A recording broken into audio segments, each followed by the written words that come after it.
రాష్ట్రంలో ఎన్నికలు హోరాహోరీగా జరుగుతున్న పరిస్థితి కనపడుతుంది. అధికార విపక్ష పార్టీల మధ్య యుద్ధమే జరుగుతున్న పరిస్థితి కనపడుతుంది. ఈ నేపథ్యంలో మచిలీపట్నం ఎమ్మెల్యేగా ఉన్నటువంటి కొల్లు రవీంద్ర గారు ఉన్నారు.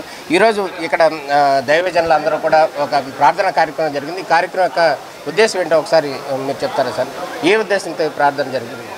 ముఖ్యంగా ఈ రాష్ట్రంలో జగన్మోహన్ రెడ్డి మరి అధికారంలోకి వచ్చిన తర్వాత రాష్ట్రం ఎలా భ్రష్టు పట్టిపోయిందో చూసాం.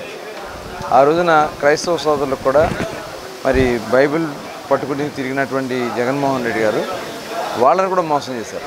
వాళ్ళందరూ కూడా ఆనాడు నమ్మి మరి అతని కోసం మరి అందరితో కూడా మాట్లాడి దేవునికి ప్రార్థన చేసి అతని గెలుపులో భాగస్వాములు అయ్యారు. కానీ వారికి ఇచ్చిన హామీలన్నీ కూడా జగన్మోహన్ రెడ్డి మరి వాళ్ళని కూడా ఇబ్బంది పెట్టే కార్యక్రమాలు చేశారు. ఏదైతే క్రిస్టియన్ ఫైనాన్స్ కార్పొరేషన్కి మొత్తం కూడా ఫండింగ్ మొత్తం కూడా లాగేశారు. అదేవిధంగా మరి వాళ్ళకి సంబంధించినటువంటి చర్చిల పర్మిషన్స్ విషయంలో చాలా ఇబ్బందులు పెట్టించడం, చాలా కొన్ని చోట్ల చర్చిలు కూడా మరి కూల్చేసినటువంటి పరిస్థితులు కూడా ఉన్నాయి. ఇలా చెప్పాలంటే చాలా ఇప్పుడు గుంటూరులో ఒక క్రిస్టియన్ భవన్ కడితే చంద్రబాబు నాయుడు గారు 2 ఎకరాలు ఇచ్చి మరి 10 కోట్ల రూపాయలతో నిర్మాణం చేస్తే దాన్ని మరి క్వారంటైన్ సెంటర్ కింద మార్చేసినటువంటి పరిస్థితుల్లోనే ఇలా అనేక రకాల క్రిస్టియన్ సోదరులు మరి అన్ని రకాలుగా కూడా మరి ఆ రోజున క్రిస్టియన్కి పెళ్లి కానుక ఇవ్వడం జరిగేది, తోఫా ఇవ్వడం జరిగేది.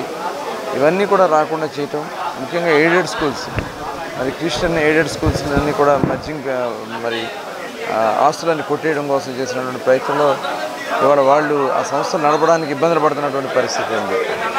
అలాగే పీజీ చేయడానికి స్టూడెంట్స్ కూడా ఫీజు రియంబర్స్మెంట్ చేయటం, ఇవన్నీ కూడా క్రిస్టియన్ సోదరులు లోపల చాలా మదన పడుతూ ఉన్నారు. ఇవాళ వాళ్ళందరూ కూడా ఓపెన్ అయిపోతూ ఉన్నారు.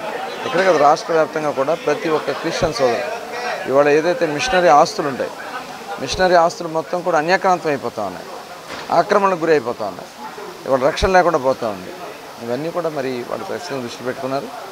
దాని మీద వాళ్ళందరూ కూడా క్రిస్టియన్స్ జగన్కి మద్దతు ఇచ్చే అవకాశం లేదంటారు. 100% లేదు. ఇవాళ లాస్ట్ టైం నమ్మారు, అతను కూడా దైవజనుడు అని చెప్పి నమ్మారు. కానీ ఇవాళ మోసం చేశాడు. దైవజనుడుగా ఉండి చేయాల్సిన మారాడు కదా సార్, హిందువుగా మారాడు. ఏదైనా కానీ అతను బైబిల్ అంటే నమ్మకం అన్నాడు.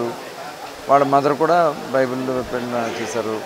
కానీ ఒక బైబిల్ క్రిస్టియన్ మనకు సంబంధించిన వాళ్ళు వ్యవహారం విధంగా చేయకుండా కక్ష సాధించారు. దాడులు చేపిస్తాం, కేసులు పెట్టించడం, సొంత బాబాయిని హత్య చేస్తే ఇంకా వాళ్ళ ముద్దాయిని కాపాడుకుంటూ వచ్చినటువంటి సందర్భం కూడా చూసాం. ఇవన్నీ కూడా ప్రజలు గమనిస్తూ ఉన్నారు, ప్రతి ఒక్క వర్గాలు గమనిస్తూ ఉన్నారు. మచిలీపట్నంలో ఎట్లా ఉంది సార్ ఈ రోజు పరిస్థితి? ఎలక్షన్ వచ్చింది, జగన్మోహన్ రెడ్డి గారు కూడా ఇక్కడికి రావడం జరిగింది. పరిస్థితి ఎట్లా ఉంది? నిన్న ఏముంది, జగన్మోహన్ రెడ్డి మీటింగ్ అసలు ఏమీ లేదు. ఇక్కడ కనీసం 2000 మంది కూడా లేరు. అక్కడ మొత్తం కూడా ఆయన సభ మొదలు పెట్టాక 100 జనం కూడా పోయారు. ఎందుకని అంటారు సార్? అతని మీద విశ్వాసం కోల్పోయారు. ఖచ్చితంగా లేదు, ఆయనకి లేదు, ఇక్కడ లోకల్ ఉన్నటువంటి నాయకులకు కూడా వాళ్ళకి మద్దతు లేదు. కాబట్టి ఖచ్చితంగా మరి వాళ్ళ ప్రజలు ఆల్రెడీ డిసైడ్ అయిపోయినారు, డెసిషన్ అయిపోయింది. అదేవిధంగా ఎన్నిక అనేది నామినల్ అంతే. చంద్రబాబు నాయుడు గారు ప్రధానంగా మేనిఫెస్టో ఏదో అనౌన్స్ చేశారు కదా, ఈ మేనిఫెస్టో ప్రజల్లో ఎట్లాంటి రెస్పాన్స్ ఉందంటారు? చాలా బాగుంది. బీసీలకు సంబంధించి కావచ్చు, పెన్షన్ కావచ్చు, బీసీలు 50 ఏళ్లకు ప్రజలకి పూర్తి నమ్మకం ఉంది. చంద్రబాబు నాయుడు గారు చెప్పారంటే చేస్తారు. ఇప్పుడు జగన్మోహన్ రెడ్డి చెప్పినవన్నీ కూడా వాస్తవాలు. ఇప్పుడు అతను మద్యపాన నిషేధం అన్నాడు, పెన్షన్ 3000 అన్నాడు, రాగానే పెన్షన్ 5 ఏళ్ళు పట్టింది 3000 జీతానికి. ఉద్యోగస్తులు ఇవాళ మొన్న జరిగిపోయింది. ఆల్రెడీ ఎంప్లాయీస్ అయితే బహిరంగంగా వచ్చి మేము ప్రచారానికి వెళ్తామంటే ఏళ్ళు చూపిస్తూ ఉన్నారు, ఓటేసి వచ్చామని. పోలింగ్ బూత్లో నాకు చెప్తా ఉన్నారు, అరుపులంట సైకిల్ గ్లాస్ అని చెప్పి ఇక్కడ మా ఏరియాలో. అంటే ఎంత కసిగా ఉన్నారనే దానికి వాళ్ళ ఎంప్లాయీస్ గతంలో చాలా సైలెంట్గా ఉండాలి. వాళ్ళ ఓపెన్ అయిపోతూ ఉన్నారు ఏదైతే ఏంటి అని చెప్పి. వాళ్ళ ఆల్రెడీ పబ్లిక్ డిసైడ్ అయిపోయినారు. బీజేపీ, టీడీపీ, జనసేన ఈ 3 పార్టీల యొక్క ఓటు షేరింగ్ అభ్యర్థులు ఎవరైతే ఉన్నారో వాళ్ళకి షేరింగ్ అవ్వదు అనేది అధికార పార్టీ చెప్తున్నారు. అవుతుందంటారా? అసలు పార్టీలు కాదండి, ఈ దుర్మార్గుడు పోవాలనేది డిసైడ్ అయిపోయారు. జగన్మోహన్ రెడ్డి రాకూడదు అనేది డిసైడ్ అయిపోయారు. దానిలో భాగంగా ఓట్ షేరింగ్ ఖచ్చితంగా అక్కడ ఎవరైతే నిలబడతారో ఆ క్యాండిడేట్కి వేస్తారు. అది ఏ పార్టీ అయితే మరి అక్కడ ఉంటారో వాళ్ళకి వేస్తారు. దాంట్లో తెలుగుదేశం అభ్యర్థులకి 100% ట్రాన్స్ఫర్ అవుతుంది, జనసేన అభ్యర్థులకి 100% ట్రాన్స్ఫర్ అవుతుంది, బీజేపీ కూడా 100% ట్రాన్స్ఫర్. ప్రత్యేకంగా మోడీ గారు కూడా వస్తున్నారు, రాజధానికి సంబంధించి ఏం చెప్పదలుచుకున్నారు సార్? ఖచ్చితంగా వాళ్ళు ముందు నుంచి స్టాండ్ అదే కదా, బీజేపీ స్టాండ్ అమరావతి రాజధాని.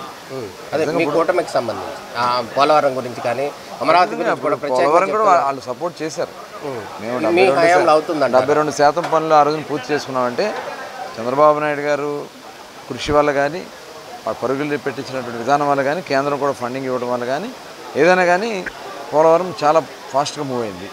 అలాగే అమరావతి కూడా రైతులందరూ కూడా ముందుకు వచ్చి దాదాపు 30,000 పైన భూములు ఇచ్చి అక్కడ కూడా వర్క్ జరిగింది. అన్నీ కూడా ఇన్ఫ్రాస్ట్రక్చర్ లెగుస్తున్నాయి, అక్కడ మొత్తం కూడా స్ట్రక్చర్లు అన్నీ లెగుస్తున్నాయి. ఈలోపు గవర్నమెంట్ మారింది. అంత రానున్న రోజుల్లో బీసీ ఎస్సీ ఎస్టీలకు న్యాయం జరుగుద్ది అంటారా? ఖచ్చితంగా ఇప్పుడు దాంట్లోనే మేనిఫెస్టోలో పెట్టారు 50 సంవత్సరాలకే ఎస్సీ ఎస్టీ బీసీ మైనార్టీలకి పెన్షన్స్ కానీ, ఇవాళ బీసీ డిక్లరేషన్ కూడా మేము ఇచ్చాం 10 అంశాలతో.